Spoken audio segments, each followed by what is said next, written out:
Welcome to another gentle journey through the quiet corners of history, where the past unfolds like a tapestry, thread by thread, inviting you to rest and wander.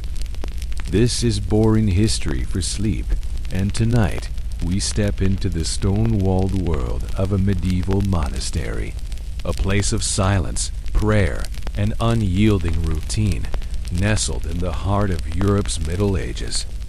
Imagine yourself leaving behind the hum of modern life, trading it for the rhythm of bells and the flicker of candlelight. Over the next 2 hours, we'll explore the lives of those who dwelled within these cloisters, the monks who toiled in devotion, the mysteries they left behind, and the stark contrasts of the world beyond their walls. Let the weight of the day slip away as we begin, drifting back to a time when faith and discipline shaped every hour. Close your eyes, breathe deeply, and let the story carry you. First, we'll immerse ourselves in the daily life of a novice monk, a life so demanding you might not survive a single week. Picture yourself standing at the edge of a monastery's outer wall, somewhere in 12th century England, perhaps in the rolling hills of Yorkshire. The year is 1150, and the air carries the damp chill of early spring, laced with the scent of wet stone and freshly turned earth. Before you lies a cluster of gray buildings, their roofs cloaked in moss, encircled by fields and a sluggish river. You are a novice, newly arrived, your worldly possessions traded for a coarse woolen habit that scratches your skin. The gate creaks shut behind you, and the world you knew falls silent. This is your new home, a Benedictine monastery, where every moment is governed by the rule of Saint Benedict, a code of discipline as unyielding as the stone beneath your feet. To survive here, you must surrender to a rhythm of prayer, labor, and silence, a rhythm so relentless that for most, a single week would feel like an eternity. Your day begins long before dawn, in the dead of night, when a bell tolls through the darkness. It's the call to vigils, the first of 8 daily services known as the Divine Office. You rise from your narrow pallet, a thin straw mattress on a wooden frame, your body stiff from the cold.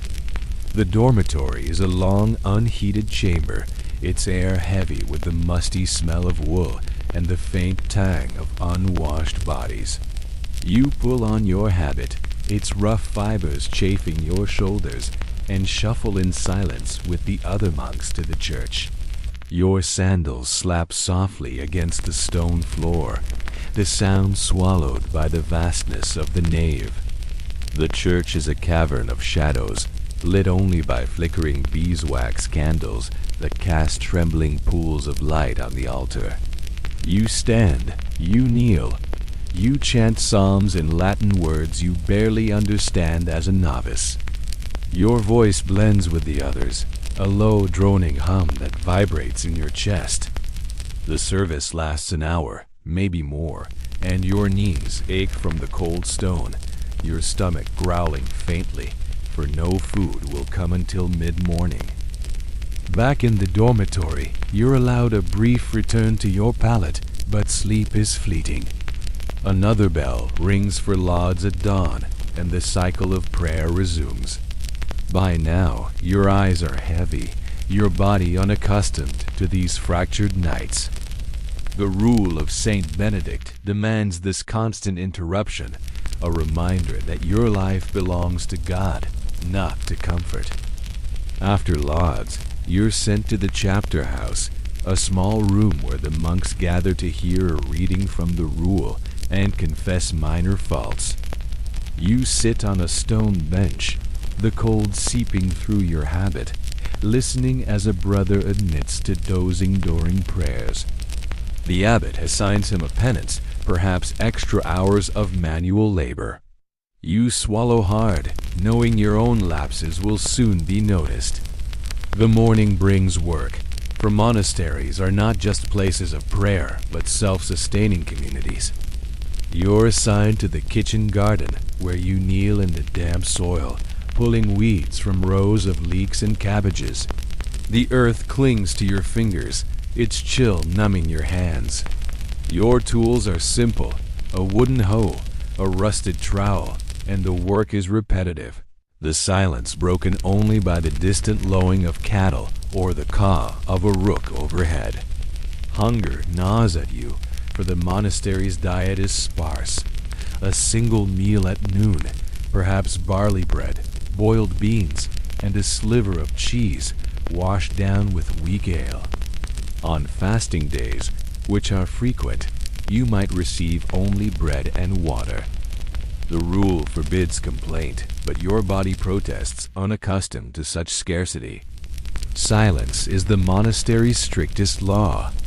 Speech is permitted only in rare moments, and even then, only with the abbot's approval.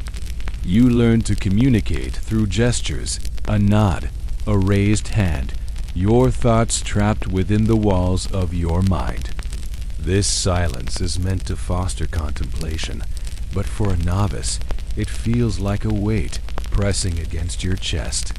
You long to speak, to laugh, to hear the voices of the world beyond, but the monastery offers no such relief. Even your thoughts are scrutinized, for the rule demands purity of mind as well as body. Temptations, memories of a warm hearth, a lover's smile must be banished through prayer or self-discipline. Some monks, you're told, resort to harsher measures. Though such practices are spoken of in hushed tones, their details left to the shadows. The day stretches on, each hour marked by another service: prime, terce, sext, none until vespers at dusk and compline before bed. Your legs grow weary from standing, your voice hoarse from chanting. The constant kneeling leaves your knees bruised, the stone floor unforgiving. Labor fills the gaps between prayers, scrubbing floors, hauling firewood, or copying manuscripts in the scriptorium, where your fingers cramp around a quill and your eyes strain in the dim light. Every task is a test of endurance, a reminder that idleness is the enemy of the soul. Yet exhaustion is not the only challenge. The monastery is a place of community, but also of isolation. You're surrounded by brothers, yet forbidden to form close bonds. Friendships are discouraged, lest they distract from devotion. You feel their presence, the rustle of their habits, the soft tread of their steps, but you are alone in your thoughts, your struggles. Grim realities linger in the corners of this life. Illness is common, for the monastery's damp walls and meager diet weaken the body. A cough might spread through the dormitory, claiming the frail or the elderly. Those who fall sick are tended in the infirmary, but remedies are limited herbs, prayers, and hope. Death, when it comes, is met with solemnity, the brother's body wrapped in a simple shroud and buried in the monastery's graveyard. You pass the rows of unmarked stones each day, a quiet reminder of your own mortality. Conflict, too, simmers beneath the surface. Not all monks embrace the rule willingly. Some are sent here as punishment, others as political exiles. Tensions flare in silent glances or whispered rebellions, though the abbot's authority keeps order, his punishment swift but measured. By the end of your first week, your body aches, your mind reels from the ceaseless cycle of prayer and toil. The silence, once merely oppressive, now feels like a living thing, wrapping itself around you. You dream of the world beyond, the clamor of a market, the warmth of a fire, but the monastery's walls hold you fast. This is the life of a novice, a life of surrender, where every comfort is stripped away in pursuit of something greater. For some, it was a calling, a path to salvation. For you, it might simply be a test you could not endure. As we leave the novice's cell, let us turn to another figure who walked these cloistered halls, a woman whose voice echoed far beyond the stone walls. Her name was Hildegard of Bingen, and her story, one of vision and defiance, carries us deeper into the medieval world. From the shadowed cloisters of a novice's life, we step into the world of a woman whose presence illuminated the medieval church like a candle in the dark. Her name was Hildegard of Bingen, a nun, visionary, and scholar whose voice carried across the centuries. Picture yourself in the Rhineland of 12th century Germany, where rolling hills meet the winding waters of the Rhine. The year is 1098, and in a noble family's stone-walled manor, a child is born. The 10th daughter, frail and often ill, but destined to shape the spiritual and intellectual life of her age. As we trace Hildegard's journey, let the rhythm of her story unfold, a quiet tapestry of faith, struggle, and creation, woven in the stillness of a monastic world. Settle deeper into your rest, and let her life guide you through the past. Hildegard's story begins in the village of Bermersheim, where the air smells of hay and wood smoke, and the distant toll of church bells marks the hours. As a child, you might imagine her wandering the fields, her small frame wrapped in linen, her eyes wide with wonder at the world. But Hildegard was no ordinary girl. From the age of 3, she claimed to see visions, flashes of light, images of divine beauty that both awed and frightened her. Her parents, devout and wealthy, saw these visions as a sign of divine favor, but also a burden. In an age when illness was often mistaken for spiritual affliction, Hildegard's frailty and visions set her apart. At 15, they made a choice that would define her life. They offered her to God, sending her to the Monastery of Disibodenberg, a secluded community nestled in a forested valley. The decision was final, her fate sealed within the cloister's walls. Imagine yourself as Hildegard, stepping through the monastery's gate in 1113. The air is cool, heavy with the scent of damp earth and incense.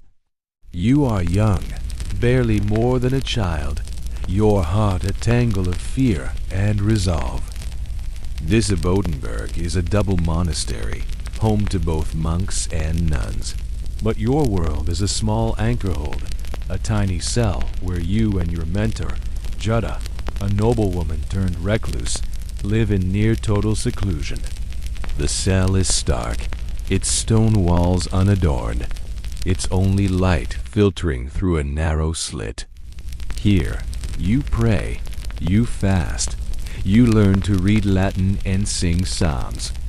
The days blur into a rhythm of devotion, the silence broken only by Jutta's soft voice or the distant chants of the monks. Your visions continue, vivid and overwhelming, but you keep them secret, fearing they might be judged as madness or heresy.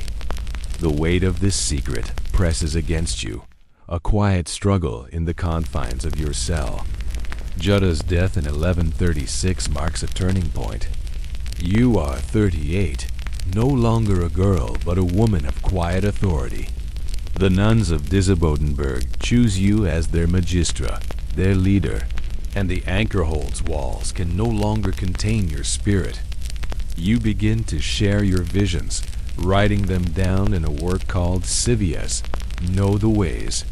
Picture yourself in the scriptorium, your quill scratching across parchment, the air thick with the smell of ink and vellum. You describe divine light, celestial hierarchies, and the human soul, your words flowing like a river, steady and unyielding. But this act of creation is not without risk. The Church, powerful and suspicious, guards against unorthodox voices, especially those of women. To speak as you do, To claim divine insight is to walk a narrow path.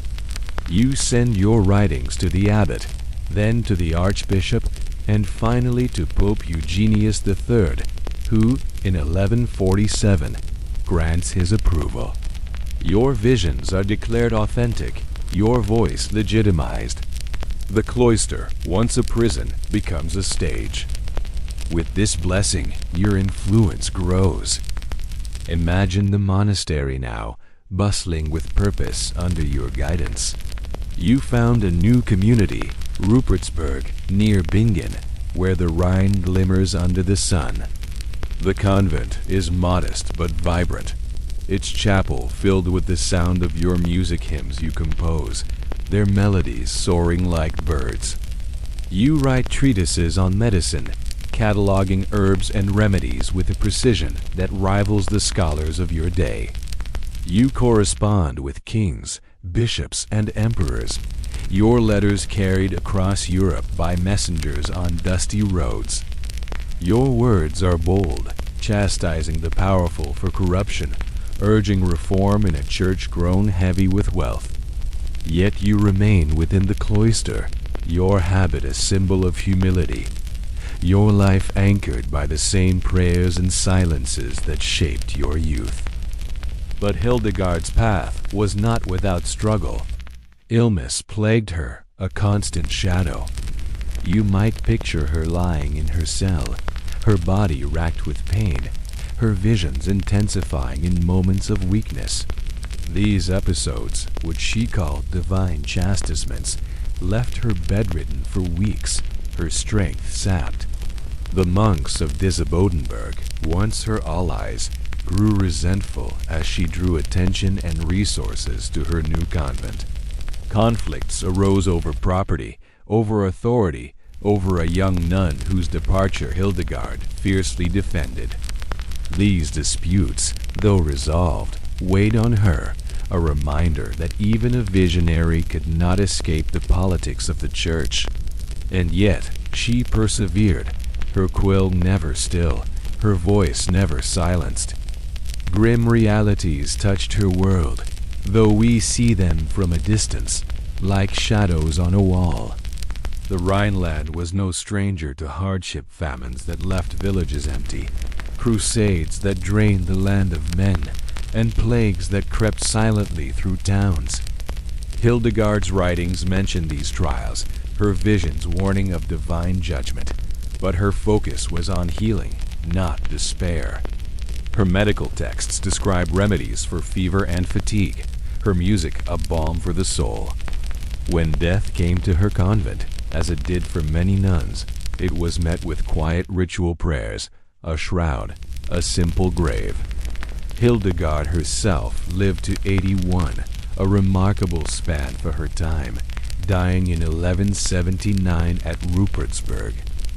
Her legacy endured in her writings, her music, and the nuns who carried her teachings forward. As we leave Hildegard's story, imagine her final moments, the convent hushed, the Rhine flowing softly beyond the walls. Her life was a bridge between the earthly and the divine, a testament to the power of a single voice in a world of silence. Let her story linger as we turn to another enigma of the medieval world, a mystery etched in parchment, its secrets locked away for centuries. From the vibrant life of Hildegard of Bingen, whose words and visions illuminated the medieval world, we turn now to a quieter mystery, one that lies hidden in the pages of a single perplexing book. Picture yourself in a dimly lit scriptorium somewhere in Europe, perhaps in the early 15th century. The air is cool, tinged with the faint scent of parchment and beeswax. Before you lies a manuscript, its pages filled with strange, swirling script and drawings of plants, stars, and figures unlike anything you've ever seen. This is the Voynich manuscript, a relic of the Middle Ages that has puzzled scholars, cryptographers, and dreamers for centuries. As we explore its enigma, let the questions it raises drift through your mind, like leaves on a gentle stream, inviting you to ponder without urgency. Settle deeper into the stillness and let this mystery unfold. Imagine the manuscript as it might have first appeared, its vellum pages soft and slightly yellowed, bound in a simple leather cover worn smooth by careful hands. The year is uncertain. Scholars place its creation between 1404 and 1438, based on the carbon-dated parchment, but its origins are a shadow, its author unknown. You run your fingers over the pages, feeling the faint texture of the calfskin, and gaze at the text. The script is unlike any known language, a cascade of looping, elegant characters that seem to dance across the page. Some letters resemble Latin, others Greek or Cyrillic, yet they form no recognizable words. The drawings are equally strange. Plants with roots and flowers that match no known species, astronomical charts with stars and moons in unfamiliar patterns, and tiny human figures bathing in pools connected by twisting tubes. The manuscript is a riddle, its meaning locked away, its purpose a whisper in the dark. Let's step back to the world that birthed this book, a Europe on the cusp of the Renaissance, where monasteries and universities buzzed with learning. Picture a scribe, perhaps a monk or a scholar, bent over a wooden desk in a stone-walled room. The light filters through a narrow window, casting a soft glow on the parchment. His quill dips into ink, its sharp nib scratching out the mysterious script. Was he copying an ancient text, translating a lost language, or inventing something entirely new? The manuscript's 240 pages suggest months, perhaps years of labor, each illustration painted with care in green, red, and blue pigments. The plants, with their fantastical roots and leaves, might evoke a herbalist's knowledge, yet no botanist has identified them. The star charts hint at astronomy, but the constellations defy the medieval sky. The figures in their pools could suggest alchemy, medicine, or even ritual, but their meaning slips through our grasp. The manuscript's journey through history is as elusive as its contents. Imagine it passing from hand to hand, perhaps stored in a monastery's library, its pages dusted by the fingers of curious monks. By the 16th century, it surfaces in the court of Emperor Rudolf II in Prague, a collector of arcane knowledge. The air in his palace is thick with the scent of wax and old books, as alchemists and astrologers pore over the manuscript, hoping to unlock its secrets. They fail, and the book changes hands again, traveling to Jesuit libraries and private collections. In 1912, it is rediscovered by Wilfrid Voynich, a Polish book dealer, in a chest at a villa in Italy. The modern world, with its code breakers and computers, takes up the challenge, yet the manuscript remains silent. Cryptographers, linguists, and even artificial intelligence have studied its text, proposing theories from ciphers to constructed languages to elaborate hoaxes. None have cracked its code, if a code exists at all. Consider the theories that swirl around this enigma, each a thread in a tapestry of speculation. One scholar suggests the manuscript is a cipher, a secret message encoded to hide heretical or alchemical knowledge. In the Middle Ages, such secrecy was not uncommon. Herbalists and alchemists guarded their recipes, and dissenters hid their beliefs from the Church's watchful eye. Yet the text resists all known decryption methods, its patterns too complex or too random. Another theory proposes it as a constructed language, a creation of pure imagination, like a medieval precursor to Tolkien's Elvish. The drawings, with their fantastical plants and celestial maps, might support this, suggesting a work of speculative art rather than science. A third possibility, whispered with skepticism, is that the manuscript is a hoax, a clever forgery designed to deceive collectors like Rudolph II. But the labor required hundreds of pages, meticulously drawn and written, seems a staggering effort for mere deceit. Let's linger on the manuscript's cultural echoes, for it reflects the medieval mind, a world where knowledge and mystery intertwined. Picture a monastery library, its shelves heavy with herbals, bestiaries, and astronomical texts. Monks and scholars sought to catalog the wonders of creation, blending observation with myth.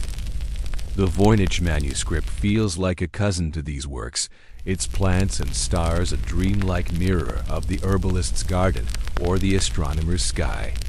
Yet its strangeness sets it apart, as if it sprang from a mind unbound by convention.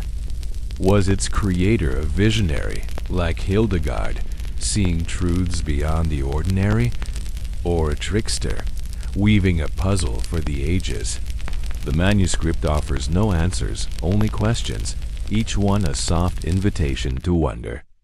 Grim realities touch this story only lightly, for the manuscript is a thing of intellect, not bloodshed. Yet we might imagine the risks its creator faced. In a time when the Church scrutinized unorthodox ideas, a book so strange could draw suspicion. Heresy trials, though rare, cast a shadow, and scholars sometimes hid their work to avoid censure. If the manuscript held secrets, alchemical, medical, or spiritual, its obscurity might have been its protection. The lives lost to plague or war in the 15th century, the libraries burned or looted, remind us how fragile such artifacts were. That the Voynich manuscript survived is itself a quiet miracle, its pages enduring while empires fell. As we leave this enigma, picture the manuscript resting in its modern home, the Beneke Library at Yale, its pages digitized for the world to see. Scholars still study it, their eyes tracing the same loops and curves that baffled emperors and monks. The Voynich manuscript remains a silent companion, its secrets unyielded, its story a gentle lullaby of the unknown. Let its mystery linger as we step from the scriptorium to a different world, one of wealth and power, where bishops ruled from palaces far removed from the monk's austere cell. From the enigmatic pages of the Voynich manuscript, where secrets linger in loops of ink, we step now into a world of splendor and power, far removed from the monk's silent cloister.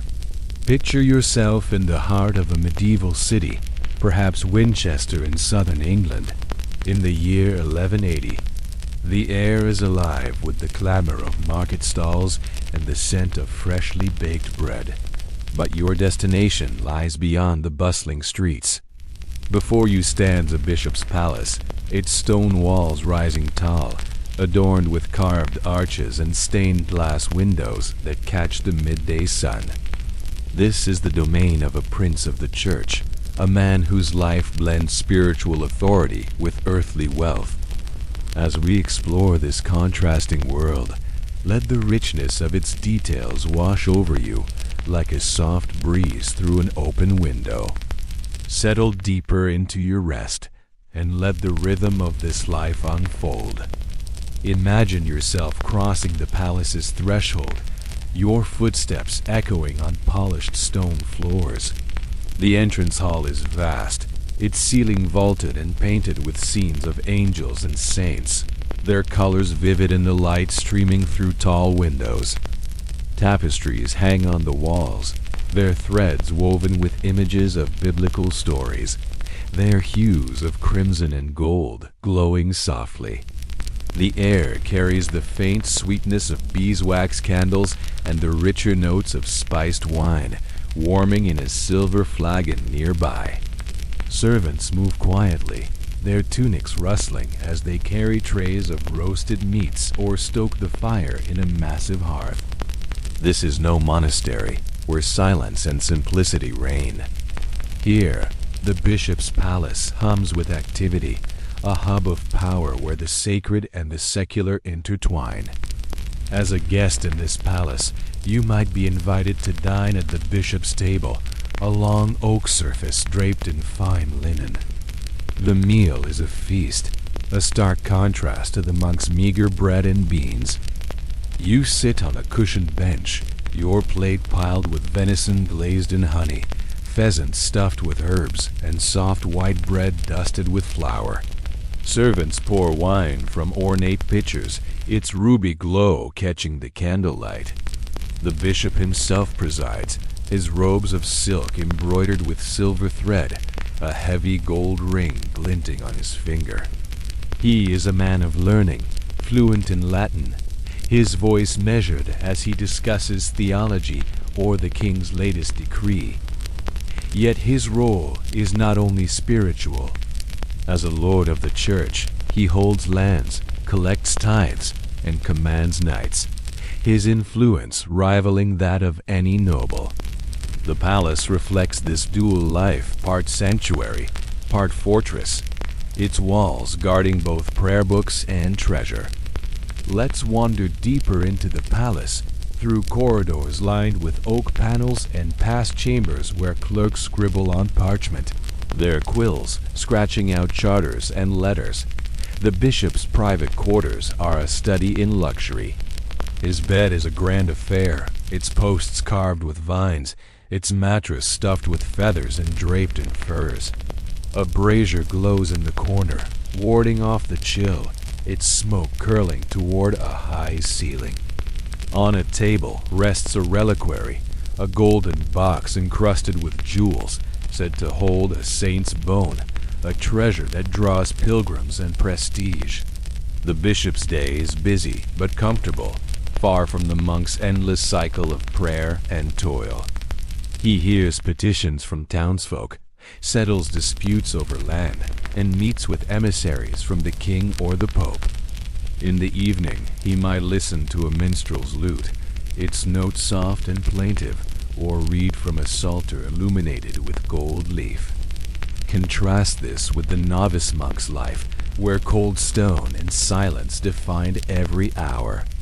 Where the monk knelt on bruised knees to chant psalms, the bishop sits in a cushioned chair, his prayers offered in a private chapel adorned with frescoes. Where the monk's diet was sparse, the bishop's table groans with abundance, his kitchen staffed by cooks trained in the art of sauces and spices. Where the monk's habit scratched his skin, the bishop's robes flow like water, their weight a reminder of his status. Yet this luxury comes with its own burdens. The bishop navigates a web of politics, balancing the demands of the king, the church, and his own ambitions. A misstep could cost him favor, or worse, draw accusations of corruption or heresy. His palace, for all its splendor, is a stage where every gesture is watched. Grim realities cast their shadow, though we observe them from a distance, like clouds on the horizon. The wealth of the church, so evident in the bishop's gold and silks, stirs resentment among the poor, who toil in fields to pay tithes. In the streets beyond the palace, hunger and disease are constant companions, claiming lives with quiet inevitability. The bishop's charity almsgiving, founding hospitals, mitigates some suffering, but the divide between rich and poor yawns wide. Power, too, brings peril. Bishops were not immune to the violence of their age. Some faced exile, or worse, during disputes with kings or rival clerics. These conflicts, though, are distant echoes in the palace's halls, where the fire crackles and the wine flows. The bishop's life is one of privilege, but also of vigilance, his every decision a thread in the tapestry of medieval power.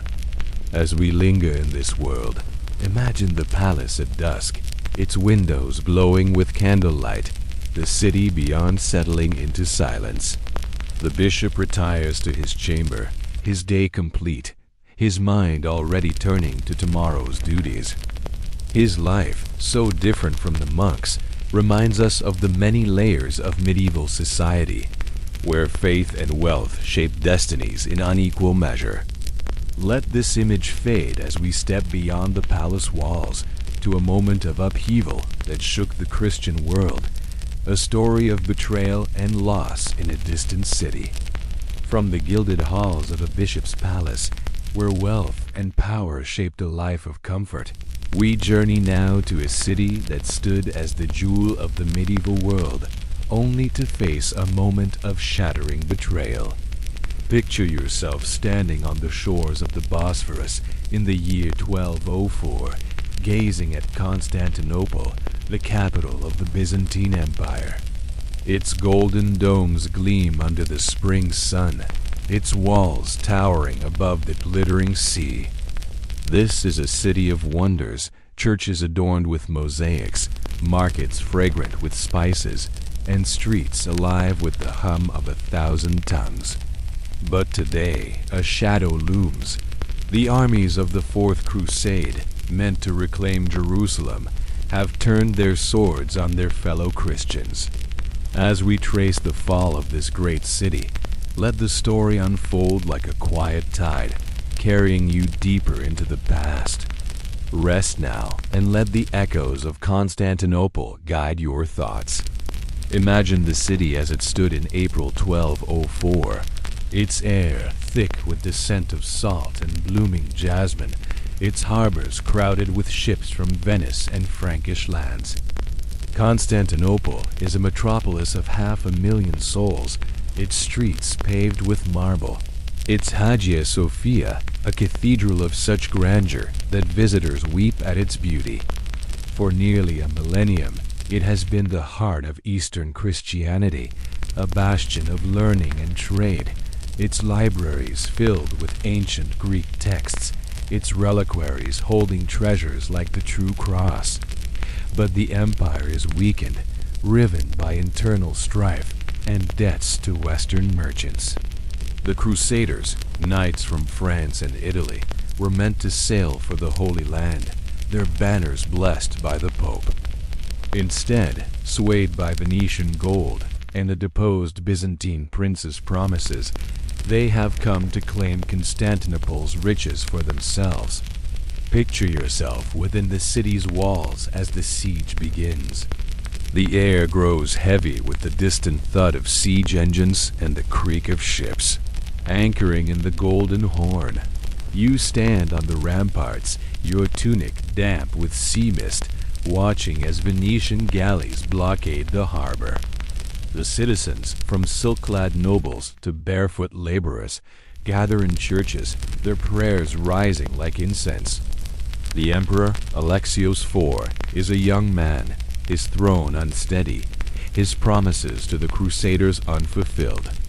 He had pledged gold and troops for their cause, but the treasury is empty, the people resentful of his Western allies. Tensions simmer, and in January, a coup topples him, leaving the city leaderless. The Crusaders, camped beyond the walls, grow impatient, their leaders men like Baldwin of Flanders and Doge Enrico Dandolo plotting conquest. On April 9th, the assault begins. Imagine the scene not with the chaos of battle, but with the quiet dread that settles over the city. Bells toll mournfully, their peals mingling with the shouts of defenders on the walls. The Crusaders' ships, bristling with ladders, inch closer, their oars slicing the water. By April 12th, a breach is made near the Blochny Palace, the walls crumbling under relentless battering. The defenders, outnumbered, fight with spears and courage, but the tide turns. The Crusaders pour into the city, their boots trampling the marble streets.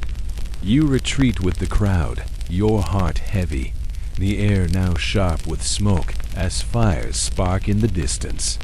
The city's fate is sealed, its sanctity no shield against greed. The sack that follows is a tragedy, its weight felt in the silence that falls over looted homes.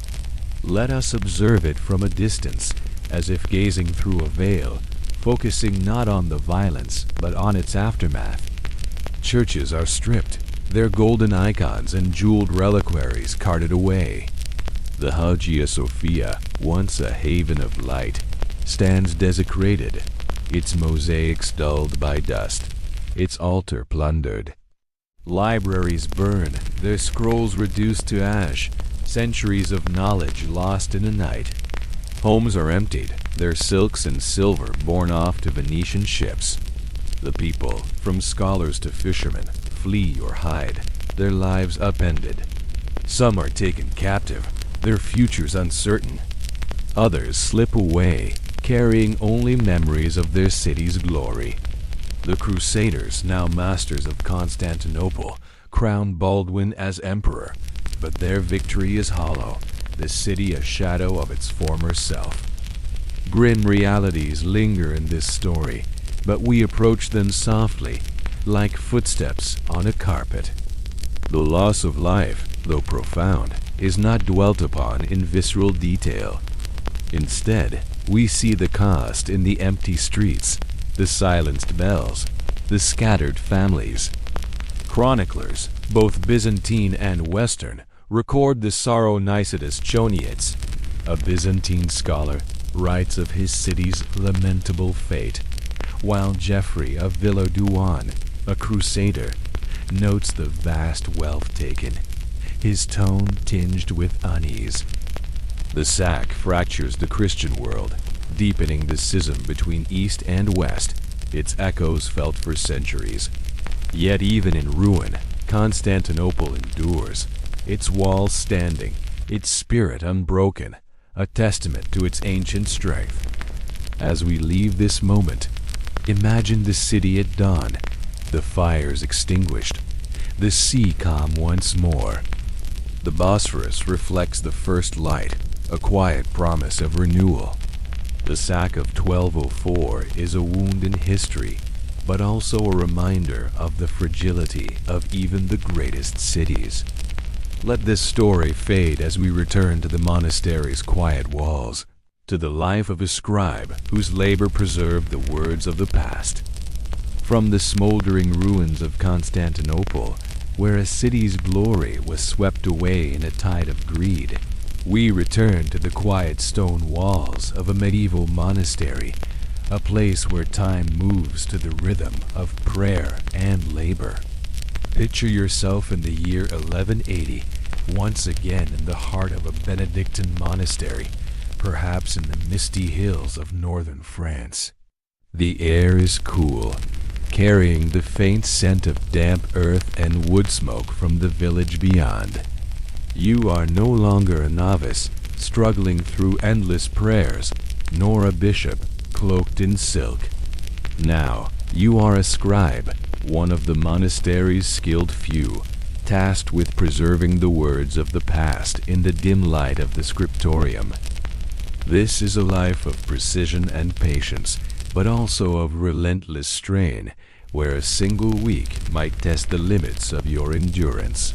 Settle deeper into the stillness and imagine yourself in this world, where every stroke of the quill carries the weight of eternity. Your day begins with the bell for lauds, just as dawn paints the sky in shades of gray and rose. You rise from your pallet in the dormitory, your body stiff from the cold, your woolen habit heavy with the damp of early spring. The monastery is hushed. The only sounds the soft tread of monks' sandals and the distant chant of psalms from the church. After prayers, you make your way to the scriptorium, a narrow room tucked beside the cloister, its stone walls lined with wooden desks. The air here is thick with the musty smell of parchment and the sharp tang of ink, a blend of oak gall and iron. Narrow windows let in slants of pale light, barely enough to see by, and a single brazier glows in the corner, its warmth a faint defense against the chill. You settle at your desk, a slanted board covered with a cloth to catch stray ink and prepare for the day's work. Your task is to copy a manuscript, perhaps a psalter or a commentary on the Gospels, a labor that demands both skill and devotion. Before you lies a stack of vellum calfskin scraped and stretched until it's smooth as cream, each sheet costing the monastery dearly. You take up your quill, its goose feather trimmed to a fine point, and dip it into a horn of ink, its surface shimmering black in the candlelight. The text you're copying rests on a stand, its Latin script faded but legible, the work of another scribe from decades past. Your job is to replicate it exactly, every curve and flourish, for these books are not mere objects but sacred vessels, carrying God's word to future generations. You begin, your hand moving slowly, each letter formed with care. The quill scratches softly, a rhythmic whisper in the silent room, broken only by the occasional cough of a fellow scribe or the rustle of turning pages. The work is grueling, though its pace is deceptively calm. Imagine yourself hunched over the desk, your shoulders aching, your fingers cramped around the quill. The scriptorium is cold, the stone floor numbing your feet even through your sandals. Your eyes strain in the dim light, the tiny letters blurring as the hours pass. A single mistake, a smudged letter, a skipped word, could ruin days of effort, for parchment is too precious to waste. You pause to scrape an error with a small knife, the vellum surface yielding reluctantly, then rewrite the line, your heart heavy with the fear of further faults. The rule of Saint Benedict governs even this labor, urging diligence and humility, but the physical toll is undeniable. Your back protests, your wrists throb, and the constant focus leaves your mind weary, as if the ink itself has seeped into your thoughts. Time in the scriptorium is measured not by hours, but by the monastery's bells, calling you to the divine office, prime, terce, sext, nun, each service pulling you from your desk to the church. You stand, stretch your stiff limbs, and join the procession, your quill left behind, but your task ever present in your mind. Between prayers, you return to your work, the cycle unbroken. Meals offer little relief. A midday portion of barley bread, boiled greens, and a sip of ale, eaten in silence while a monk reads scripture aloud. The food is plain, meant to sustain rather than satisfy, and your stomach often rumbles as you bend over your parchment once more. On some days, you're assigned to other tasks, grinding pigments for illuminations, binding finished books, or cleaning the scriptorium's floors. But copying remains your primary duty, a labor that fills 6 hours or more each day. Silence is your constant companion, as it was for the novice, but here it feels heavier, laced with the weight of concentration. You long to speak, to ease the tension in your chest, but the rule forbids idle talk. Your fellow scribes work nearby, their heads bowed, their quills moving in unison. Yet you feel alone, your thoughts trapped within the lines you write. The manuscripts themselves offer some solace, stories of saints, verses of poetry, or medical treatises that spark your curiosity, but you're forbidden to linger over their meaning, your task only to copy, not to question. The beauty of an illuminated page, its margins alive with vines and beasts in gold and blue, might lift your spirit, but such work is rare, reserved for the most skilled. Your own pages are plain, their value in their accuracy, not their art. Grim realities hover at the edges of this life, though they are woven into the fabric of routine. The scriptorium's damp air and flickering light weaken your eyes over time, a slow erosion you barely notice until the letters grow faint. Fatigue is a constant foe, your body unaccustomed to the endless sitting, the unrelenting precision. Illness, too, is a risk. Coughs and fevers spread easily in the monastery's close quarters, and a scribe too sick to work might be sent to the infirmary, his manuscript left unfinished. The monastery's discipline, while strict, is not cruel. Errors are corrected with penances, extra prayers, or fasting, rather than harsh punishment. Yet the pressure to produce flawless work, to honor the sacred texts, weighs heavily, a silent burden you carry with every stroke. By the end of a week, your hands are stained with ink, your eyes blurred, your body aching from the scriptorium's demands. The manuscripts you've copied, perhaps a single quire of 8 pages, are a testament to your labor, but also a reminder of its cost. This is the scribe's life, a quiet sacrifice of body and mind, preserving knowledge in a world where words were as precious as gold. As we leave the scriptorium's dim light, imagine the quill resting on your desk, the parchment waiting for tomorrow's work. Let this scene fade as we turn to a different aspect of monastic life, one that bound the faithful to the divine through the strange allure of sacred relics.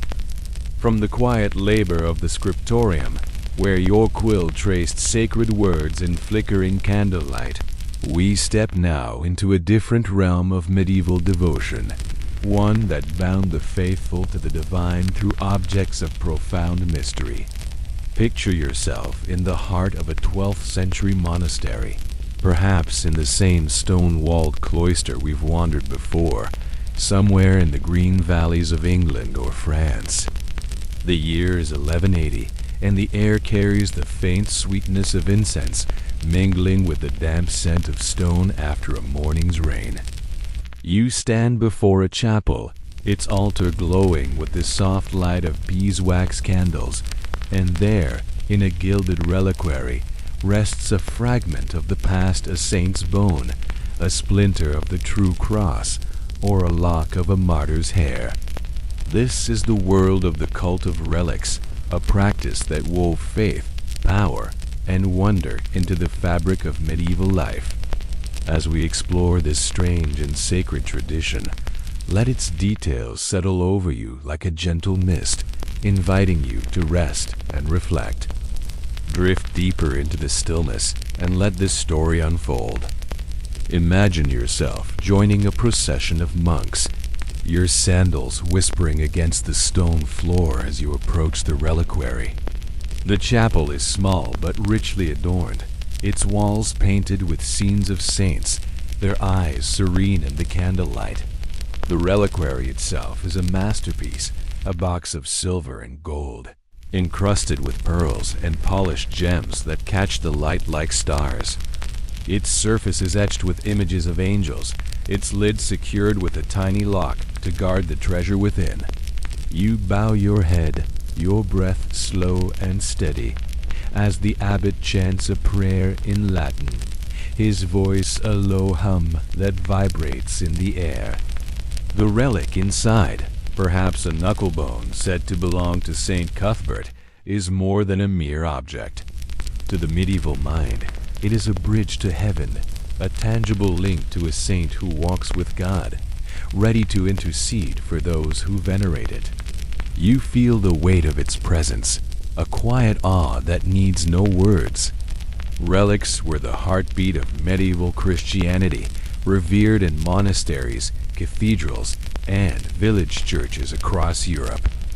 Picture a pilgrimage, the roads dusty and lined with weary travelers, their cloaks stained from days of walking. They come to seek healing, forgiveness, or divine favor, drawn by tales of miracles, a blind man restored, a barren woman blessed with a child, a storm calmed by a saint's intercession.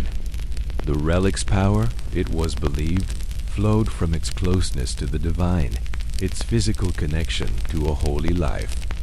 A bone, a piece of cloth, or even dust from a martyr's tomb could carry this grace, making reliquaries as sacred as the altars they adorned.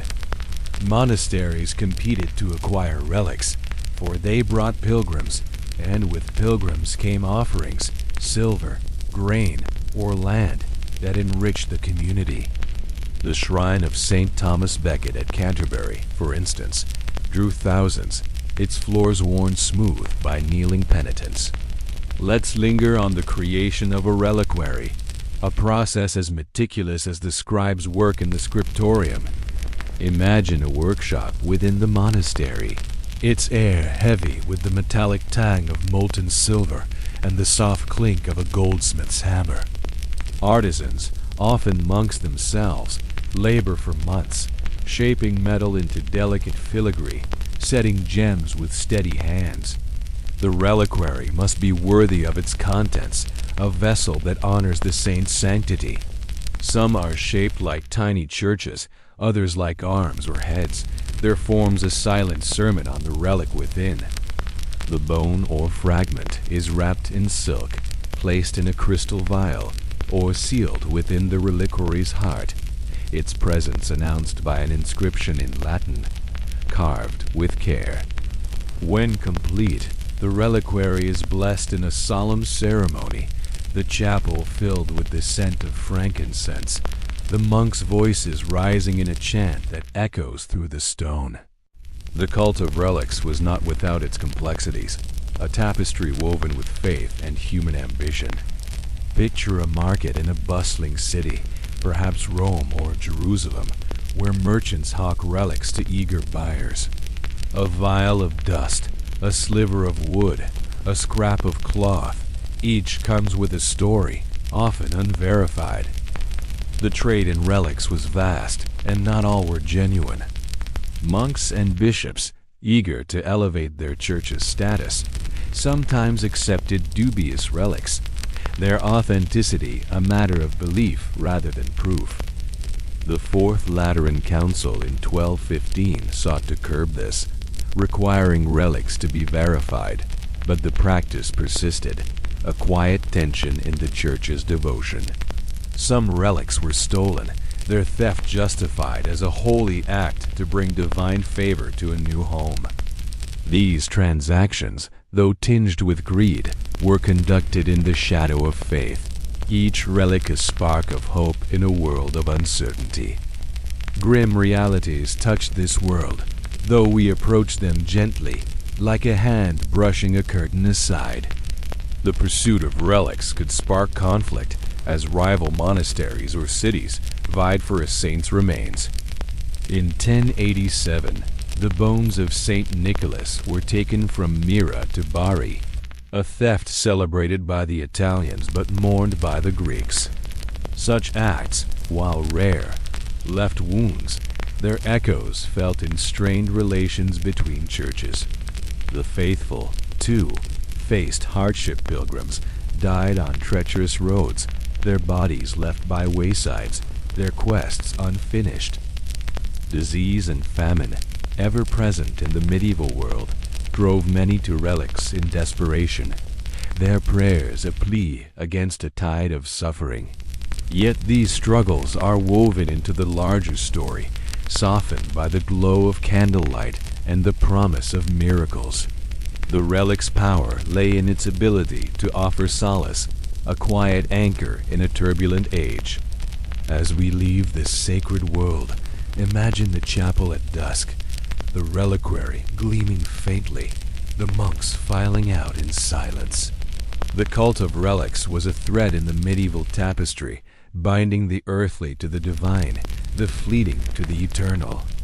Its strangeness, to our modern eyes, only deepens its allure, a reminder of a time when faith took form in bone and gold.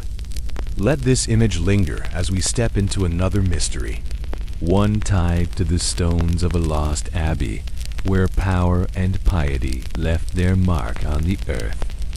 From the flickering candlelight of a chapel, where relics bound the medieval faithful to the divine, we wander now to a place that once stood as a beacon of monastic power, its stones now scattered by the tides of time. Picture yourself in the rolling countryside of Burgundy, France, in the year 1150, where the Saône River winds through fields of gold and wheat. Here, Amid gentle hills rises the Abbey of Cluny, its towers piercing the sky, its walls a testament to faith and ambition. Once the greatest monastery in Christendom, Cluny's grandeur rivaled the courts of kings. Yet today, its halls are a whisper, its secrets buried beneath the earth. As we explore the mystery of its rise and fall, let the story settle over you like a soft blanket, inviting you to drift through the past. Rest now and let the echoes of Cluny guide your thoughts. Imagine standing before the abbey at its height, your eyes tracing the soaring arches of its great church, the third and grandest built on this site. The year is 1150, and Cluny is a marvel. Its facade carved with scenes of Christ and the apostles, its stained glass windows casting jeweled light across the nave. The air is heavy with the scent of incense and polished stone, mingled with the faint sweetness of herbs from the cloister garden. Bells toll, their deep resonance vibrating in your chest, calling hundreds of monks to prayer. Cluny is more than a monastery. It is a spiritual empire, overseeing a network of daughter houses across Europe, from Spain to England. Its abbots advise popes, its wealth flows from vast estates, and its library holds treasures of learning manuscripts of theology, philosophy, and science, copied by scribes like the one we met before. To walk its cloisters is to feel the pulse of the medieval church, steady and unyielding. Let's step back to Cluny's origins to the year 910, when a nobleman named William of Aquitaine founded the abbey on a modest plot of land.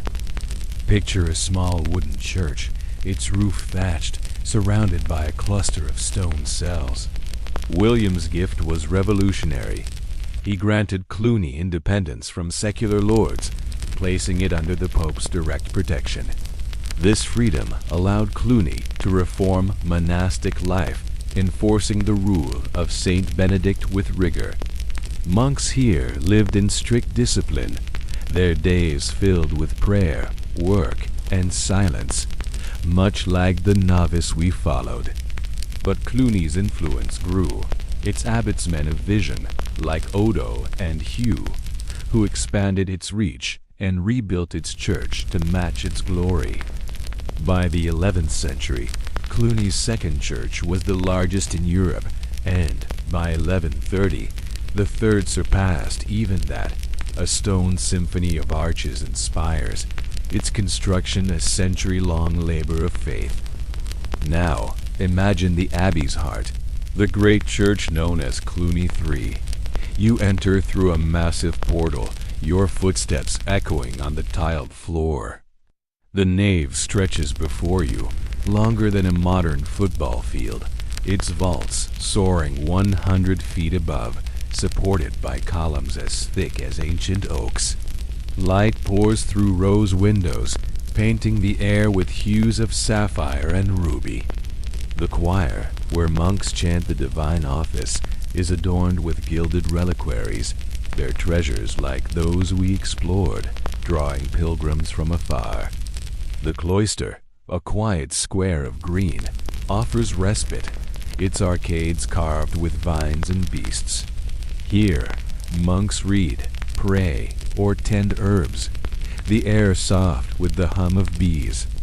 Cluny's wealth funded this splendor, its lands worked by peasants, its coffers filled by tithes and donations. Yet this wealth, as we'll see, sowed the seeds of its decline. The mystery of Cluny lies not only in its grandeur, but in its loss. Picture yourself now in the modern day, standing on the same Burgundian soil, but the abbey is gone. Its great church reduced to a few broken arches and scattered stones. The air is still, save for the rustle of leaves and the distant call of a bird. Archaeologists have worked here since the 19th century, their spades uncovering fragments of Cluny's past mosaic tiles, carved capitals, the outline of a cloister wall. These remnants, like pieces of a shattered mosaic, raise questions. Why was Cluny destroyed? What led to its fall? The answers lie in the tides of history, a slow unraveling that began in Cluny's own time. By the 13th century, the abbey's wealth drew criticism, its monks accused of straying from Benedict's simplicity. Rival orders, like the Cistercians, preached austerity, casting Cluny as decadent. The rise of universities and secular clergy shifted power, diminishing Cluny's influence. The final blow came centuries later, during the French Revolution. Imagine the year 1790, the air sharp with the scent of gunpowder and rebellion. Revolutionary fervor swept France, and monasteries, seen as relics of feudal oppression, were targeted. Cluny's monks were expelled, its treasures looted, its church left to decay. By 1798, the great church was quarried for stone, its walls dynamited, their collapse a dull roar across the countryside. The destruction was not total. Parts of the cloister and a gatehouse survived, but the heart of Cluny was lost. Archaeologists, sifting through the rubble, have pieced together its scale, their finds revealing a church that dwarfed even Notre Dame. Digital reconstructions now let us walk its nave in virtual silence, but the stones themselves remain mute, their story a whisper in the earth. Grim realities frame this tale, though we touch them lightly, like a hand grazing a wall. The destruction of Cluny was not bloodless. The revolution brought violence, and monks faced exile, or worse, their lives upended. Earlier, Cluny's wealth relied on peasant labor, their toil in fields and vineyards a silent cost of monastic splendor. These tensions between faith and power, reform and ruin shaped Cluny's fate, their echoes felt in the broken arches we see today.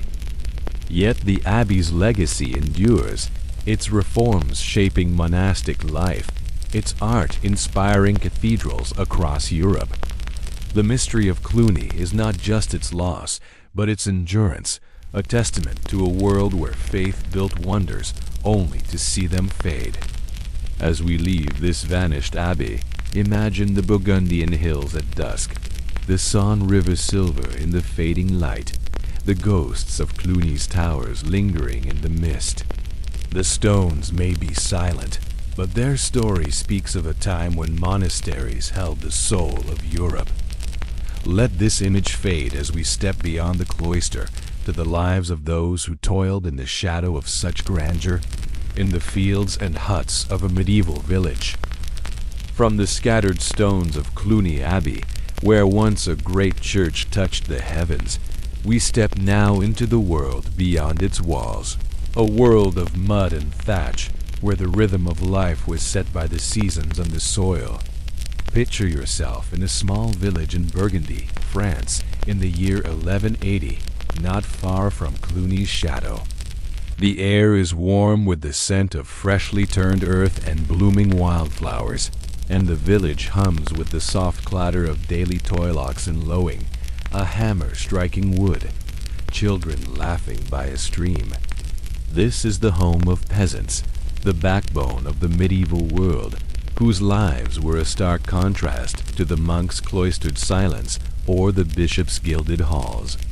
As we wander through their fields and huts, let the details of their existence settle over you like the soft glow of a summer dusk. Rest deeper in this moment and let the village's story unfold. Imagine yourself standing at the edge of the village, your feet sinking slightly into the damp earth of a well-trodden path. Before you lies a cluster of perhaps 20 homes, their walls of wattle and daub-woven sticks plastered with mud crowned by thick thatched roofs. Smoke curls from central hearths, its woody scent mingling with the sharper tang of livestock pens nearby. The village is encircled by open fields, their strips of barley and rye swaying in the breeze, divided by low hedges and ditches. A wooden church, its steeple modest compared to Cluny's grandeur, marks the village center, its bell calling the faithful to prayer.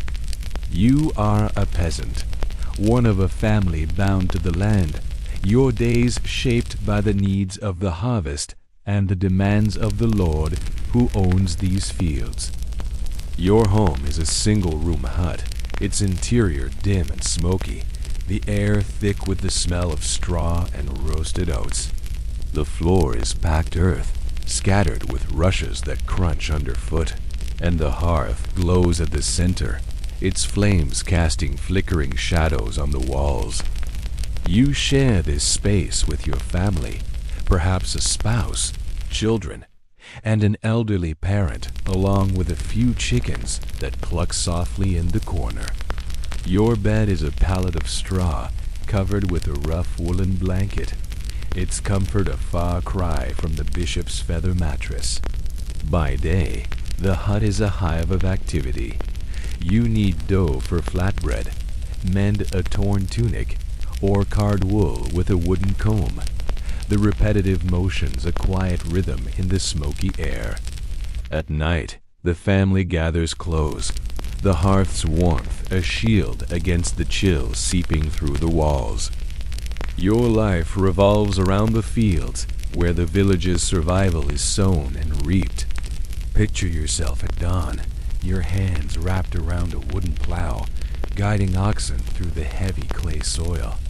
The earth clings to your boots, its damp weight pulling at each step. The work is backbreaking, your shoulders aching as you turn furrows or scatter seeds, the sun climbing slowly overhead. Spring brings planting, summer weeding, and autumn the harvest, when you wield a sickle to cut barley stalks, their dry rustle filling the air. The village works as one, families sharing oxen and tools, their voices rising in soft songs to ease the toil. But the land is not yours. It belongs to the Lord, perhaps a knight or the abbot of Cluny, who claims a portion of your crop as rent, along with tithes for the church. What remains must feed your family through the long winter, a balance always precarious. Contrast this with the lives we've seen before, where the monk knelt in cold silence, chanting psalms. You labor under the open sky, your hands roughened by soil and wood. Where the bishop dined on venison and wine, your meals are simple porridge, turnips, and coarse bread, with meat a rare treat at festivals. Where the scribe's world was one of ink and parchment, yours is of mud and grain, your literacy limited to the prayers you hear in church. Yet your life has its own richness. Festivals mark the year, Easter, Michaelmas, the harvest feast, when the village gathers for ale, dances, and stories by the fire. The church, though small, is a haven, its walls painted with saints, its sermons a reminder of a world beyond the fields. Your community is tight-knit, neighbors sharing burdens, their laughter a soft counterpoint to the daily grind. Grim realities weave through this life, though we touch them lightly, like a breeze across the crops. Hunger is a constant shadow, especially in lean years when frost or drought withers the harvest. A single failed crop could mean empty bellies, and famine, when it struck, left villages silent, their weakest claimed by want. Disease, too, was ever-present fevers and coughs spreading through cramped huts, with only herbal remedies and prayers to counter them. The Lord's demands added weight, taxes, labor on his manor, or service in his militia, pulling you from your fields. Justice was harsh. A theft, born of desperation, might cost a hand or worse. Though such punishments were rare, they're threat enough to keep order. These hardships, though real, were met with resilience, the village enduring through shared toil and faith. As we linger in this world, Imagine the village at twilight, the fields golden in the fading light, the smoke from hearths blending with the mist. The peasant's life was one of struggle, but also of connection to the land, to kin, to the cycles of seed and harvest. Its simplicity stands in quiet contrast to the monastery's discipline and the palace's splendor, a reminder of the many threads in the medieval tapestry. Let this scene fade as we turn to a story of courage and tragedy, the trial of a young woman whose voice defied the powers of her time.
Imagine the courtroom, a cold vaulted hall within ruins castle, its walls hung with tapestries that do little to warm the stone.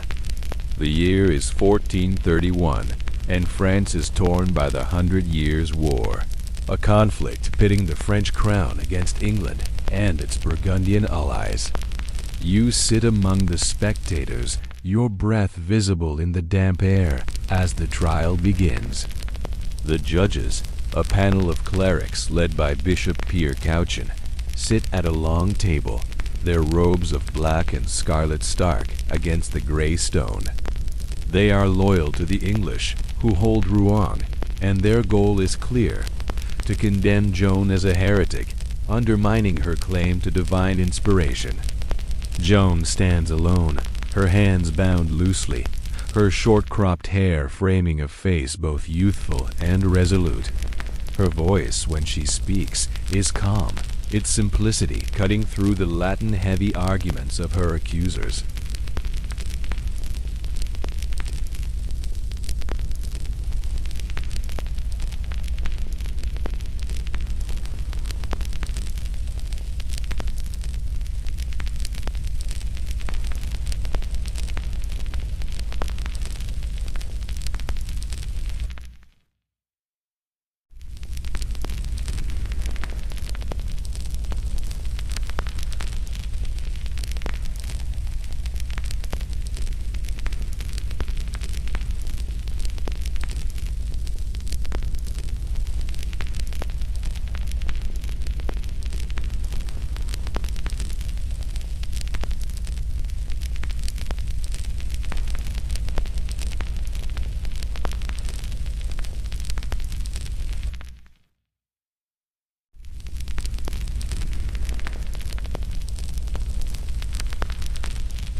From the shadowed courtroom of Rouen, where Joan of Arc's courage met its tragic end, we return now to the quiet embrace of a medieval monastery, a place where faith and knowledge intertwined to offer solace to the weary.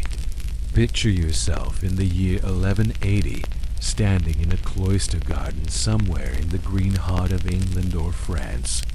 The air is warm, heavy with the scent of lavender and crushed mint, as bees hum lazily among the blossoms. Before you stretches a neat grid of herb beds, their leaves shimmering in the late afternoon sun, tended by monks who see healing as a sacred duty.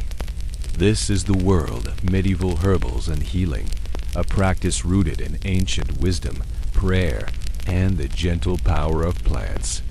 As we explore this tranquil art, let its details wrap around you like a soft shawl, inviting you to rest and reflect. Drift deeper into the stillness and let this story unfold. Imagine yourself stepping into the monastery's infirmary, a long stone chamber with narrow windows that let in slants of golden light. The air is cool, tinged with the earthy aroma of dried herbs hanging in bundles from the rafters, chamomile, rosemary, and sage, their leaves brittle to the touch. Wooden beds line the walls, each draped with a simple woolen blanket. Where the sick or elderly rest, their breaths soft in the quiet. You are a monk trained in the healing arts, your habit dusted with soil from the garden, your hands stained with the green of crushed leaves. On a table before you lies an herbal, a heavy manuscript bound in leather, its pages filled with recipes and drawings of plants, their names inked in Latin. This book, copied by scribes like the one we met, is your guide, a bridge between the monastery's faith and the body's frailty. The herbal is a treasure of knowledge, its roots stretching back to antiquity. Picture the monks who compiled it, their quills scratching in the scriptorium, drawing on texts like Dioscorides' De Materia Medica or Pliny's Natural Histories, preserved through centuries of careful copying. The pages describe hundreds of plants, fennel for digestion, yarrow for wounds, hyssop for cough, each with instructions for use. You turn to vellum, its surface smooth under your fingers, and study a drawing of comfrey, its purple flowers vivid in faded ink. The text advises boiling its roots to make a poultice for broken bones, a remedy you've seen ease a brother's pain. Other entries blend science with superstition, a charm to be whispered over feverfew to drive out fever, or a prayer to Saint Apollonia for toothache. In this world, healing is both craft and ritual, the monk's hands guided by knowledge and divine grace. Let's wander to the herb garden where the monastery's medicine begins. You kneel beside a bed of thyme, its tiny leaves releasing a sharp, clean scent as you pluck them. The garden is a living pharmacy, its plants chosen for their virtues, marigold to soothe burns, valerian to calm restless minds, wormwood to expel parasites. You work slowly, your basket filling with green, the sun warming your back. The garden is a place of peace, its borders marked by low stone walls, a fountain gurgling softly at its center. Beyond healing, these herbs flavor the monastery's food or scent its chapels, their uses woven into daily life. You carry your harvest to the infirmary, where you pound leaves in a mortar, the rhythmic thud a quiet counterpoint to the monk's distant chants. Mixed with honey or wine, these plants become salves, teas, or syrups, their bitterness softened but ever present. Healing in the monastery is a delicate balance, for medieval medicine is limited, its successes tempered by the unknown. Imagine yourself tending a fevered brother, his brow hot under your touch, his breath shallow. You offer a tea of willow bark, its bitter taste masked with mint, and pray at his bedside, the words of a psalm soft on your lips. Some recover, their strength returning like spring to the fields, but others do not, their lives slipping away despite your efforts. The infirmary is a place of hope, but also of acceptance, where death is met with quiet ritual, a shroud, a burial, a name added to the monastery's prayers. You learn to trust the herbs, but also the will of God, each patient a lesson in humility. Grim realities linger in this world, though we approach them gently, like a hand stirring a pot of simmering herbs. Illness was a constant companion in the medieval world, from fevers that swept through villages to plagues that left towns silent. The monastery's infirmary, though cleaner than most, could not escape these threats, its air sometimes heavy with the coughs of the sick. Medical knowledge, while advanced for its time, was incomplete. Bloodletting, thought to balance the body's humors, often weakened patients further, and surgery, when attempted, carried grave risks. The poor beyond the monastery's walls, like the peasants we met, had even less, relying on folk remedies or the charity of monks. These limitations shaped a world where healing was as much an act of faith as of skill, its failures a quiet weight on the healer's heart. As we leave the infirmary, imagine the garden at dusk, the herbs silvered by moonlight, the monastery's bells tolling for Compline. The art of herbal healing was a thread in the monastic tapestry, a blend of earth and spirit that eased suffering in a fragile world. Its legacy lives in the manuscripts that survived, their recipes a whisper of a time when monks turned to nature for solace. Let this scene fade as we step into a darker corner of medieval life, to the world of those cast out from society, where isolation defined existence. From the fragrant herb gardens of the monastery, where monks blended faith and nature to ease the body's frailties, we step now into a world apart, a place where society's outcasts found both refuge and exile. Picture yourself in the year 1180 on the outskirts of a bustling medieval town, perhaps in southern England or northern France. The air is cool, carrying the scent of damp grass and distant wood smoke, but the town's lively hum market calls, cartwheels, laughter fades as you approach a low stone wall. Beyond it lies a lazaretto, a leper hospital, its wooden buildings huddled in a quiet meadow, surrounded by fields and a sluggish stream. You are a leper, marked by a disease that has altered your body and severed you from the world you knew. This is a life of isolation, defined by ritual and endurance, where a single week would test the strength of your spirit. Settle deeper into the stillness and imagine yourself in this world where every day is a quiet act of survival. Your journey to the lazaretto began with a diagnosis, a moment now distant but ever present in your mind. Imagine yourself months ago, standing before a priest or physician, your heart heavy as they noted the telltale signs, numb patches on your skin, a slight thickening of your features, perhaps a hoarseness in your voice. Leprosy, known as Hansen's disease today, was poorly understood in the medieval world, its causes a mystery, its spread feared. The church declared you unclean, not just in body but in soul, and the town's gates closed to you. You were given a clapper or bell to warn others of your approach, its hollow sound a constant reminder of your separation. Now you live here in the lazaretto, a community of the afflicted, bound by shared hardship and a fragile hope. Picture your new home, a simple wooden dormitory with a thatched roof, its walls weathered by rain and time. The air inside is heavy with the musty smell of straw and the faint, sharp scent of herbal salves used to soothe aching limbs. Your bed is a narrow pallet, its straw mattress thin, covered with a coarse blanket that offers little warmth. The room is shared with others, their shapes dim in the low light filtering through a single window.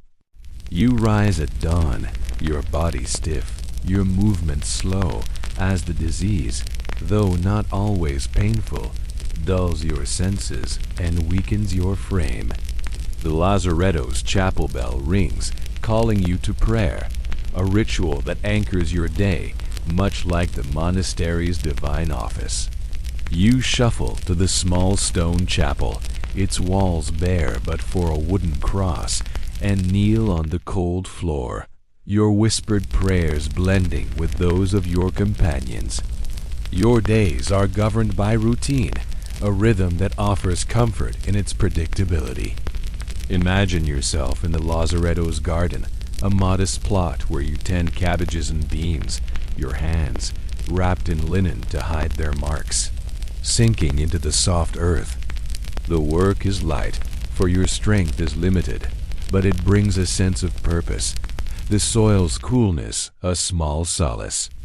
Meals are simple, provided by the lazaretto's benefactors, monks, townsfolk, or a local lord, who send bread, porridge, and occasionally fish or cheese. You eat in a communal hall, the wooden table scarred from years of use, the air filled with the soft clink of spoons and murmured thanks. The food is plain, but it sustains you, a reminder of the charity that keeps this place alive, even as it keeps you apart. Isolation is the lazaretto's strictest rule, a mirror to the monk's silence but heavier, laced with loss. You are forbidden to leave the compound, your world confined to its walls, the town a distant memory. Visitors are rare, their faces masked by fear or pity, their voices muffled through a gate. You long for the touch of family, the warmth of a market's bustle, but these are dreams now, locked beyond your reach. The lazaretto is your community, its residents, your kin men and women, young and old, each marked by the same disease. You share stories, mend each other's clothes, or pray together, your voices a soft thread in the quiet. Some days you sit by the stream, its gentle gurgle of balm, watching clouds drift across a sky that feels both near and impossibly far. The lazaretto is not without care, though its limits are stark. Picture a monk or lay brother trained in the monastery's infirmary, visiting to apply salves of comfrey or willow, their scent sharp in the air. These remedies ease discomfort but cannot cure, for leprosy's course is slow and unpredictable. Some residents live years, their condition stable. Others weaken, their bodies betraying them over time. The infirmary, a small room off the dormitory, is a place of rest for the frail, its air thick with the scent of herbs and wax from a single candle. Death, when it comes, is met with dignity, a prayer, a shroud, a burial in the lazaretto's graveyard, its stones unmarked but hallowed by shared sorrow. You pass these graves daily, their presence a quiet reminder of life's fragility, yet also of the community's resilience. Grim realities shape this world, but we approach them softly, like a hand smoothing a blanket. Leprosy's stigma was its greatest wound, casting you out from society, your identity reduced to your disease. The medieval world, fearing contagion, enforced this exile, though leprosy's spread was less rampant than believed. Hunger sometimes crept into the lazaretto when charity faltered or harvests failed, leaving your stomach hollow. Illness, beyond leprosy, was a risk coughs and fevers spreading in the close quarters, with only prayers and herbs to counter them. Yet these hardships were met with a quiet strength, the lazaretto a testament to human endurance, its residents finding meaning in small acts of care and faith. The church, though it banished you, offered salvation, its rituals a bridge to a hoped-for eternity. As we leave this isolated world, imagine the lazaretto at dusk, the meadow silvered by twilight, the chapel bell tolling softly. The leper's life was one of loss, but also of quiet dignity, a thread in the medieval tapestry woven with resilience and grace. Let this scene fade as we turn to a stranger tale, a mystery of children who appeared from nowhere, their story etched in the chronicles of a distant village. From the quiet meadows of the lazaretto, where outcasts wove a life of resilience amid isolation, we wander now to a different corner of the medieval world, where a strange tale whispers through the pages of ancient chronicles. Picture yourself in the village of Woolpit, in the rolling countryside of Suffolk, England. In the year 1150, the air is warm, heavy with the scent of ripening barley and wildflowers as the sun casts long shadows across the fields. The village is small, its thatched huts clustered around a stone church, its people bound to the rhythm of harvest and prayer. But one day, a story begins that will echo for centuries. Two children, their skin green as spring leaves, appear from the earth, speaking a tongue no one understands. This is the mystery of the Green Children, a tale that blurs the line between fact and folklore, inviting us to ponder its truth. As we explore this enigma, let its strangeness drift over you like a soft breeze, lulling you deeper into the past. Rest now and let this story unfold. Imagine yourself among the villagers, standing at the edge of a field as the harvest nears its peak. The air hums with the rustle of scythes and the soft chatter of workers, their tunics damp with sweat. Suddenly, a shout breaks the rhythm. A reaper has found something near the wolf pits, deep ditches dug to trap predators. You draw closer, your boots sinking into the soft earth, and see them. Two children, a boy and a girl, huddled in the pit's shadow. Their skin is an uncanny green, their clothes strange, woven of an unfamiliar fabric that shimmers faintly. Their eyes are wide, their voices a jumble of sounds, not English nor Latin, but something alien. The villagers, wary yet curious, lift them from the pit, their hands gentle but hesitant, as if touching a creature from a dream. You feel the weight of their gaze, a silent question hanging in the air. Who are they, and where have they come from? The children are taken to the home of Sir Richard de Cullen, a local knight, his manor a sturdy hall of timber and stone. Picture the scene inside, the air thick with the scent of wood smoke and roasted mutton, a fire crackling in the hearth. The children sit by the table, their green skin stark against the rough linen of borrowed clothes. They refuse food at first, their faces puzzled by bread and cheese, until a servant brings raw beans, which they devour eagerly, their small hands trembling. You watch, your heart stirred by their strangeness, as the household whispers. Some call them fairies, others lost souls, a few mutter of demons. The village priest, his robes heavy with the dust of the road, blesses them, his prayers a soft murmur, seeking to dispel fear. Over time, the children learn a few words of English, their voices halting, and begin to tell a tale that deepens the mystery. Their story, as recorded by two chroniclers, William of Newburgh and Ralph of Coggeshall, unfolds like a riddle. The children claim to come from a land called St. Martin's, a twilight world where the sun never rises, its fields bathed in a perpetual dusk. They speak of a river they crossed, of bells that led them to a cave, and of emerging into the blinding light of Woolpit's fields. The girl, who outlives her brother, says they were herding their father's cattle when they wandered into this strange place, their green skin fading as they ate the village's food. The boy, weaker, soon sickens, his life slipping away despite the villagers' care. The girl, christened Agnes, adapts, her skin losing its hue, her life blending into the village's rhythm. She marries, some say, and vanishes into the ordinary, her origins a shadow that lingers in memory. Let's ponder the mystery, sifting through the threads of fact and fable. Picture yourself in a monk's cell, the air cool, a chronicle open before you, its parchment yellowed by time. William and Ralph, writing decades later, heard the tale from villagers, their accounts earnest but colored by the medieval love of marvels.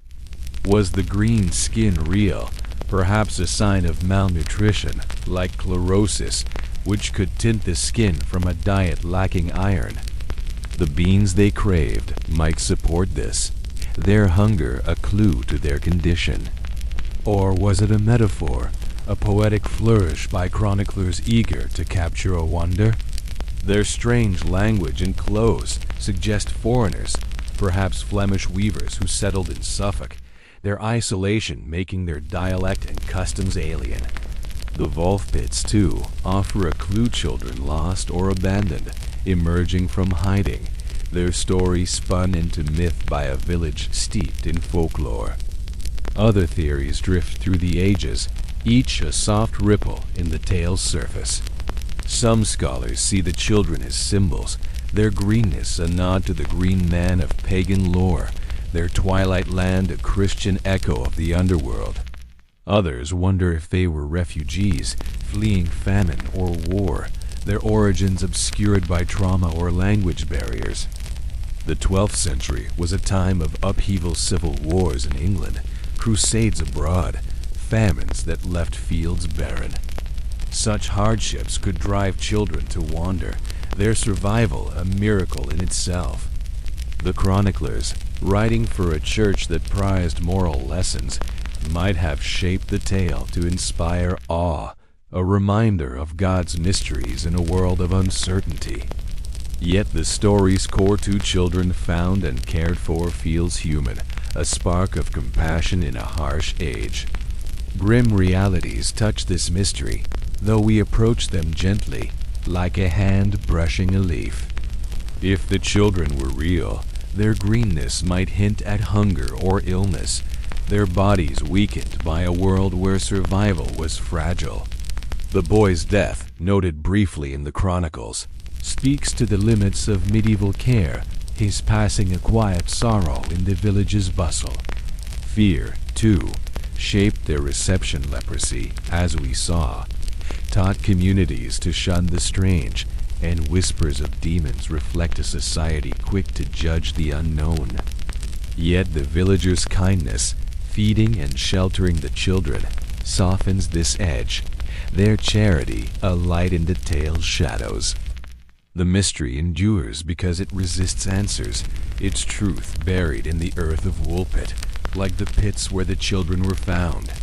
As we leave this enigma, imagine the village at twilight, the fields golden, the wolf pits hidden in the dusk. The green children, whether fact or fable, are a thread in the medieval tapestry, a story that invites wonder without demanding resolution. Let their strangeness linger as we step into a world of power and poetry, to the court of a queen whose influence rivaled the church's might. From the twilight fields of Woolpit, where the mystery of the green children lingers like a half-remembered dream, we step now into a world of glittering power and poetic splendor, far removed from the cloister's silence or the village's mud. Picture yourself in the year 1170 in the grand hall of a castle in Poitiers, in the heart of Aquitaine, southern France. The air is warm, fragrant with the scent of beeswax candles and rosewater, as torchlight dances across tapestries woven with scenes of chivalry. This is the court of Eleanor of Aquitaine, a queen whose influence shaped kingdoms and whose patronage birthed the golden age of art and song. As we wander through her world, let the richness of its details envelop you, like the soft strains of a lute in the evening air. Settle deeper into this moment and let the court story unfold. Imagine yourself crossing the castle's threshold, your footsteps soft on polished stone floors strewn with fresh herbs, rosemary and lavender, their scent rising with each step. The great hall stretches before you, its high ceiling supported by carved beams, its walls alive with color from tapestries depicting hunts and legends. Long tables are set with silver goblets and platters of spiced fruits, their sweetness mingling with the savory aroma of roasted capon drifting from the kitchens. Musicians play softly in a corner, their lutes and harps weaving a melody that floats through the air, gentle and unhurried.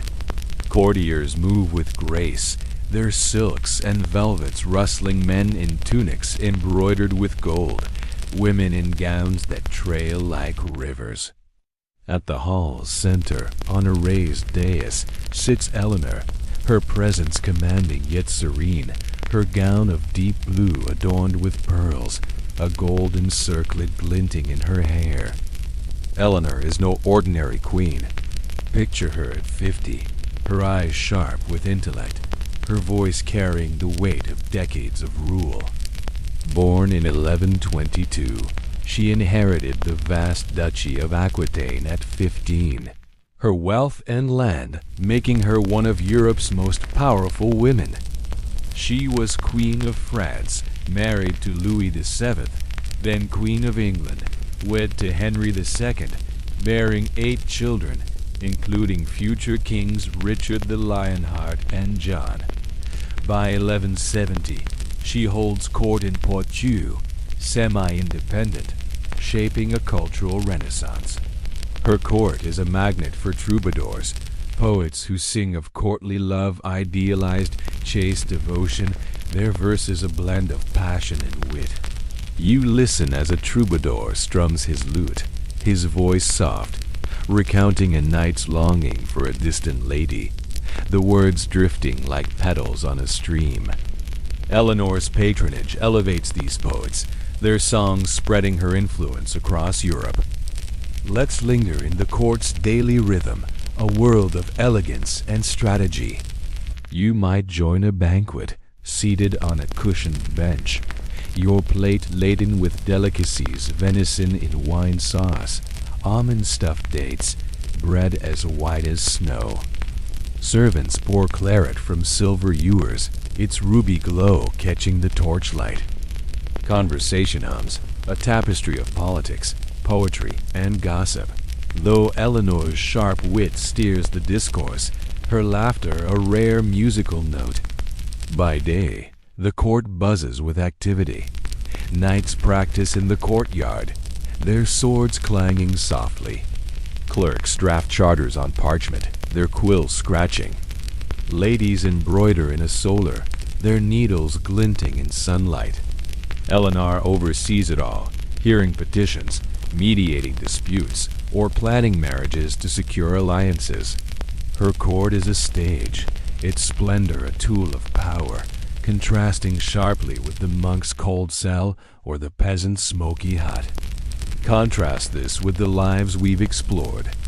Where the monk knelt in silence, Eleanor presides over song and debate, her world vibrant with color and sound.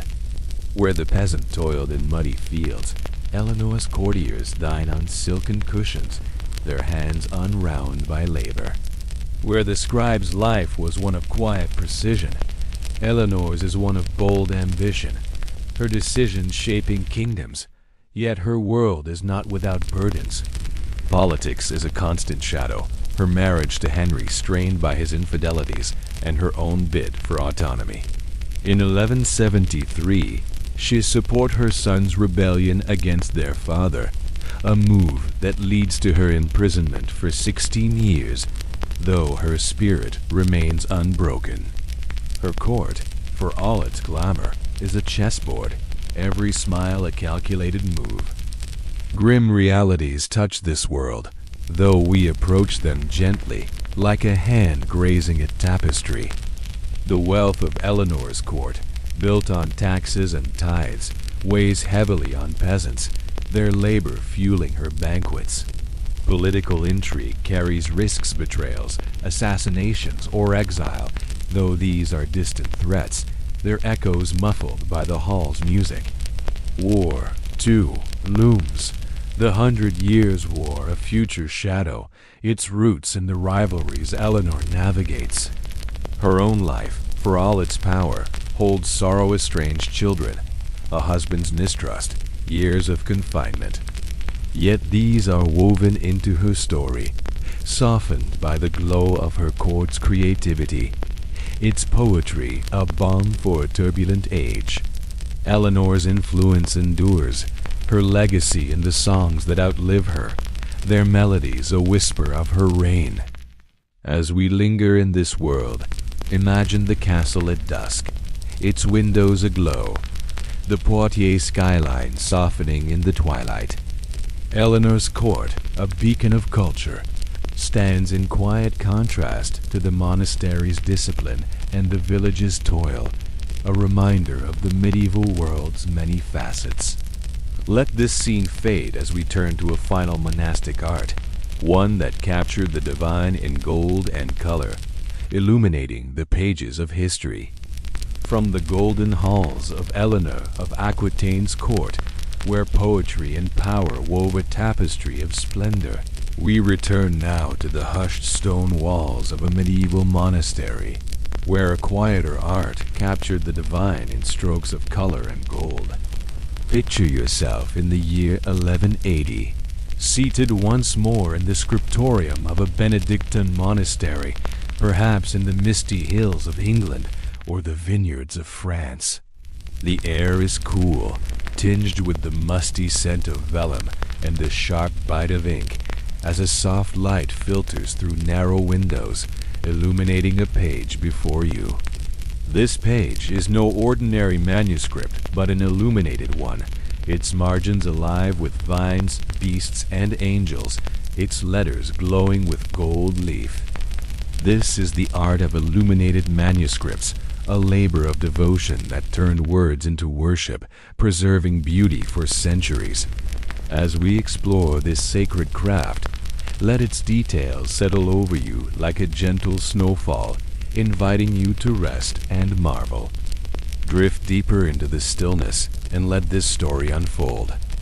Imagine yourself as a monk, not merely a scribe as we saw before, but one chosen for the rare and revered task of illumination.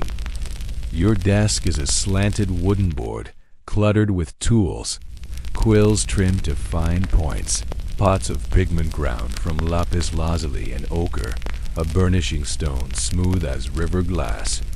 Before you lies a sheet of vellum, its surface creamy and flawless, prepared from calfskin by brothers who scraped and stretched it over weeks.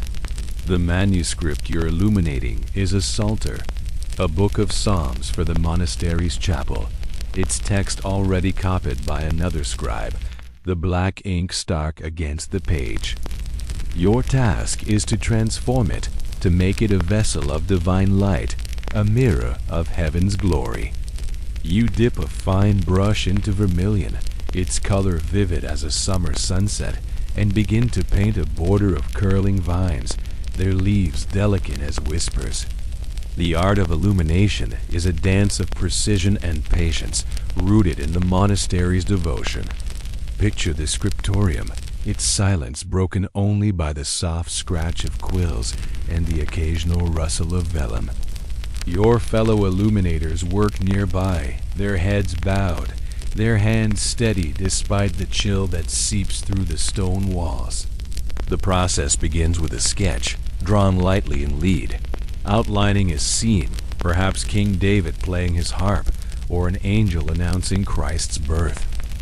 You trace these lines with ink, then layer colors, each pigment a treasure. Ultramarine from distant Afghanistan, malachite green crushed from stone, gold leaf so thin it floats on your breath. The gold, applied with a gesso base, gleams under candlelight, its surface polished with your burnishing stone until it shines like a star. Each letter, each figure, is a prayer, your work an offering to God. Let's linger on the manuscript's beauty, a testament to medieval artistry. The pages burst with life. The initials bloom with dragons and flowers, their tails curling into the text. Margins teem with monkeys or peasants, their antics a playful counterpoint to the sacred words. Historians call these drolleries glimpses of humor in a solemn craft.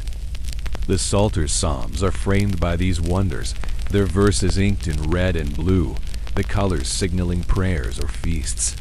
Some manuscripts, like the Book of Kells, glow with complexity, their patterns so intricate they dizzy the eye.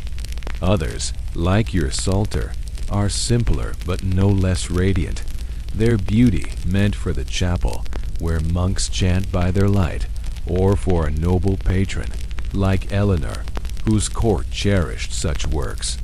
These books were treasures, their value rivaling gold, their creation a months-long labor of love. The illuminator's life, though sacred, is not without strain. Imagine yourself hunched over your desk, your eyes aching from hours of focus, the dim light blurring the page's edges. Your fingers cramp around the brush, your back protests the endless sitting, the cold numbing your toes through your sandals. The pigments, ground by hand, are temperamental lapis clumps, gold leaf tears, demanding patience you sometimes lack. Mistakes are costly. A smudged vine or misplaced stroke means scraping the vellum, its surface fragile under your knife. The rule of Saint Benedict guides your work, urging diligence, but the physical toll is undeniable, a quiet echo of the scribe's burden we saw before. Yet the manuscript's beauty, when complete, lifts your spirit. Its colors a glimpse of the divine, a reward for your endurance. Illumination was more than art. It was a cultural bridge, preserving knowledge and faith. Picture the monastery's library, its shelves heavy with manuscripts, Bibles, herbals, histories, each a thread in the tapestry of medieval learning. Monks copied Greek and Roman texts, like those lost in Constantinople's sack, ensuring their survival. Illuminators added splendor, their images teaching the illiterate, their colors stirring devotion. These manuscripts traveled gifts to kings, tools of diplomacy spreading ideas across Europe. The art flourished in monasteries like Cluny, whose wealth funded vellum and gold, but also in humbler houses where monks worked by faith alone. Today, these books, like the Lindisfarne Gospels, rest in museums, their pages fragile but vivid, a whisper of a world where beauty was prayer. Grim realities touch this craft, though we approach them softly, like a hand smoothing parchment. The illuminator's health suffered, eyes weakened by strain, lungs irritated by pigment dust, bodies bent by years at the desk. The monastery's damp walls and meager diet, as we saw with the novice, sapped strength. And illness could halt work, leaving pages unfinished. The wealth of great abbeys, built on peasant toil, funded these manuscripts, a silent cost we glimpsed in the village. Yet these burdens are softened by the art's purpose, its creation a quiet act of defiance against a world of hardship. The illuminator's legacy is one of light, their work a beacon in the medieval night, enduring long after their hands stilled. As we leave the scriptorium, imagine the manuscript complete, its pages bound, resting on the chapel altar, its gold catching the candlelight. The art of illuminated manuscripts was a final thread in the monastic tapestry, a blend of faith, skill, and beauty that illuminated the Middle Ages. Let this image linger as we draw our journey to a close, reflecting on the lives and wonders we've explored. A gentle farewell to this ancient world.